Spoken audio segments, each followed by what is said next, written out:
हरिओम छात्रों, स्वागत है आपका free study bye Lodhi sir के यूट्यूब चैनल में। दोस्तों, आज हम आपको लेकर के आए हैं आगमन और निगमन विधि में जो शिक्षण सूत्र होते हैं इनकी बहुत अच्छी ट्रिक। दोस्तों, यदि आप हमारे चैनल पर पहली बार विजिट कर रहे हैं तो प्लीज हमारे चैनल को सब्सक्राइब कर लें ताकि सबसे पहले नोटिफिकेशन आपको मिलता रहे। साथ में बेल आइकन पर भी आप क्लिक कर दें। दोस्तों, आप किसी भी प्रकार के शिक्षक भर्ती परीक्षा, चाहे वो सेंट्रल लेवल का हो चाहे किसी भी स्टेट लेवल का हो, यदि उसकी तैयारी कर रहे हैं तो आप हमारे चैनल पर विजिट कर सकते हैं, जिसमें हमने कई वीडियोस को अपलोड किया है। आप हमारे डिस्क्रिप्शन बॉक्स में जो लिंक दी गई है उसे देख सकते हैं, या फिर शिक्षक भर्ती परीक्षा की प्लेलिस्ट में जाकर के देख सकते हैं, जिसमें हम चाइल्ड डेवलपमेंट, साइकोलॉजी और पेडागोजी की तैयारी करवाते हैं। तो आइए दोस्तों, आप देखते हैं आज आगमन और निगमन विधि में शिक्षण सूत्रों के बारे में। स्टूडेंट्स, यदि आप एक ट्रिक को याद कर लेते हो तो कभी भी आप लाइफ में ये आगमन निगमन विधि को नहीं भूल सकते। हालांकि आगमन निगमन विधि का ये हमारा पार्ट टू है। इसके पहले भी हमने एक वीडियो जो है आगमन निगमन विधि का अपलोड किया है, आप प्लेलिस्ट में जाकर के देख सकते हो, जिसमें हमने आगमन निगमन विधि को बहुत ही विस्तृत तरीके से समझाया है। इसके गुण, इसके दोष, इसकी जो मतलब कमियां हैं या अच्छाइयां हैं, ये सब उसमें हमने बताया है। किस मेथड से कौन से कंटेंट को, किस शीर्षक को पढ़ाना सबसे अच्छा होता है, ये सब चर्चा उसमें की गई है। तो आइए देखते हैं। सबसे पहले, चूंकि आज का हमारा जो विषय है वो आगमन विधि, इंडक्टिव मेथड के बारे में है। यदि आप आगमन विधि के बारे में समझ जाते हो तो इसकी जस्ट उल्टी होती है निगमन, डिडक्टिव मेथड। सबसे पहले आपको याद ये कर लेना है कि जो आगमन इंडक्टिव मेथड है स्टूडेंट्स, इसका जो जनक है वो पेस्टलाजी को कहा जाता है। किसे कहा जाता है? पेस्टलाजी को कहा जाता है। लेकिन आगमन विधि पर जो कार्य किया है सबसे ज्यादा वो फ्रांसिस बेकन नामक साइकोलॉजिस्ट ने किया है, फ्रांसिस बेकन। तो यदि आपको इसके जनक में पेस्टलाजी आता है तो भी आप सही करें, या फ्रांसिस बेकन आता है तो भी आप इसे सही करें, या पेस्टलाजी और फ्रांसिस बेकन एक साथ लेके आते हैं तो आप आगमन विधि के जनक में सही कर सकते हैं। ठीक है स्टूडेंट, तो आगमन विधि की ही आज हम आपसे चर्चा करने वाले हैं। तो इसमें कई बार कंफ्यूजन क्रिएट होता है कि कहां से कहां की ओर चला जाता है। तो आज के बाद यदि आप इस वीडियो में हमारे साथ अंत तक बने रहते हैं तो आज के बाद यहां आपको कोई भी कंफ्यूजन क्रिएट नहीं हो पाएगा। तो आइए देखते हैं। इसकी ट्रिक आपको याद कर लेना है। और इसकी ट्रिक क्या है? ट्रिक याद करना है, कामनी स्वयं कारण है विज्ञा के उसी स्कूल आने का। ये आपको ट्रिक याद करना है स्टूडेंट्स। और ये एक सेंटेंस है। तो देखो, यदि आप तैयारी कर रहे हैं तो आईक्यू पावर इतना तो आपका होना ही चाहिए कि कम से कम आप एक ट्रिक को मेमोराइज कर सकें। तो यही ट्रिक आपको याद करना है। कामनी स्वयं कारण है विज्ञा के, ये दो सहेलियां हैं मान के चलो, तो कामनी स्वयं कारण है विज्ञा के उसी स्कूल आने का। स्कूल को आप स्थूल भी यहां पर लिख सकते हो। अब यहां एक चीज और हमें ध्यान रखना है कि हमें इस पूरी ट्रिक में की ओर का ध्यान रखना है। की ओर हमें लिखना है, की ओर इस टाइप से हमें इन सभी में लिखते जाना है। तो स्टूडेंट्स, आइए देखते हैं कैसे हम की ओर को लिखेंगे। सबसे पहले यहां लिखा है कामनी में का शब्द, इसको हम देखते हैं। का मतलब क्या होगा? तो का मतलब होगा कार्य, का मतलब होगा कार्य। चूंकि का मतलब कारण भी होता है तो यहां हमने कंफ्यूजन क्रिएट नहीं किया है। ये कारण हमने बाद में लिखा है और का पहले लिखा है। मतलब इसमें हम ये कहेंगे कि इस आगमन विधि में, इंडक्टिव मेथड में, कार्य से कारण की ओर ही हम बढ़ते हैं। क्या करते हैं? कार्य से कारण की ओर हम बढ़ते हैं आगमन विधि में। तो ठीक है स्टूडेंट्स, अब यहां आपको कंफ्यूजन क्रिएट नहीं होगा। ठीक है, अब हम देख लेते हैं। फिर यहां क्या लिखा है? सेकंड नंबर पे यहां लिखा है मां लिखा है। कामनी में क्या लिखा है? मां। तो मां का मतलब क्या होगा यहाँ स्टूडेंट्स? मां के दो अर्थ यहां होते हैं। मां का मतलब है, ये मनोवैज्ञानिक विधि है। मनोवैज्ञानिक मतलब जो स्टूडेंट्स होते हैं, जो छात्र होते हैं, इनकी जिज्ञासा के अनुसार, इनकी रुचि, इनकी इच्छाओं के अनुसार ही इस विधि से पढ़ाया जाता है। बाद में हम कभी विस्तृत समझाएंगे, आज टाइम ज्यादा लगेगा इसलिए जल्दी जल्दी हम आपको बता दे रहे हैं। मां से बनेगा, ये मनोवैज्ञानिक विधि है। और इसी मां से बनेगा, इसमें बच्चे मंद गति से सीखते हैं।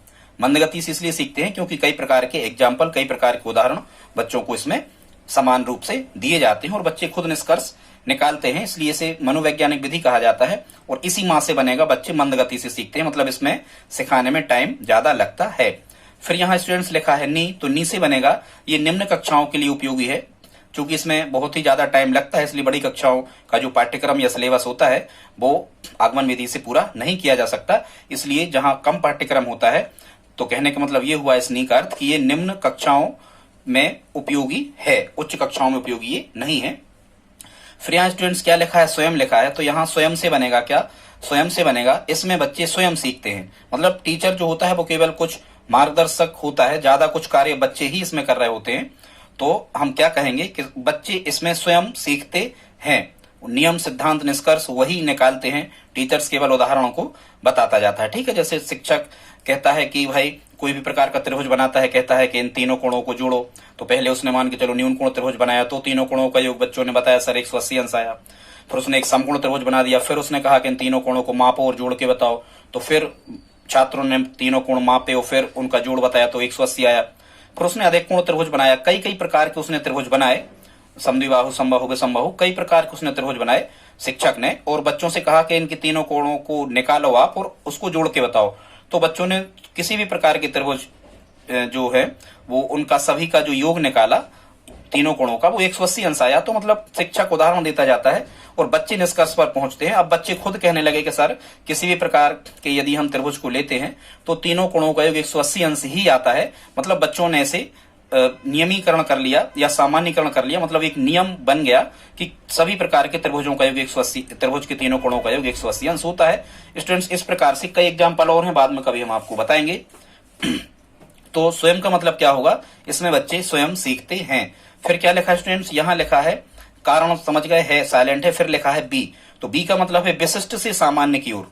सामान्य का मतलब होता है कोई नियम बना लेना, तो इसमें विशिष्ट से सामान्य की ओर चला जाता है। स्टूडेंट्स एक और रह गया है, इसमें ऊ रह गया है, अभी हम आपको ऊ का अर्थ और यहां पर बता देंगे कि ऊ का अर्थ क्या होता है। ठीक है, तो बी का अर्थ समझ गए, विशिष्ट से सामान्य की ओर। पहले विशिष्ट कुछ चीजें बच्चों को बताई जाती हैं और बच्चे सामान्यकरण करते हैं, मतलब नियम बना लेते हैं। फिर यहाँ क्या लिखा स्टूडेंट्स, ज्ञा लिखा है, तो ज्ञा का मतलब ये होता है कि इस विधि में ज्ञात से अज्ञात की ओर चला जाता है। मतलब पहले उन चीजों पर चर्चा शिक्षक द्वारा की जाती है जिससे बच्चे वाकिफ होते हैं, जिन चीजों के बारे में स्टूडेंट्स पहले से जानते हैं, पहले उन चीजों को बताया जाता है, फिर उन चीजों की ओर बढ़ाया जाता है जिन चीजों को बच्चे नहीं जानते हैं। तो हम क्या कह सकते हैं कि इस विधि में ज्ञात से अज्ञात की ओर चला जाता है। ठीक है, तो ये ज्ञा का अर्थ हो गया। फिर के साइलेंट है।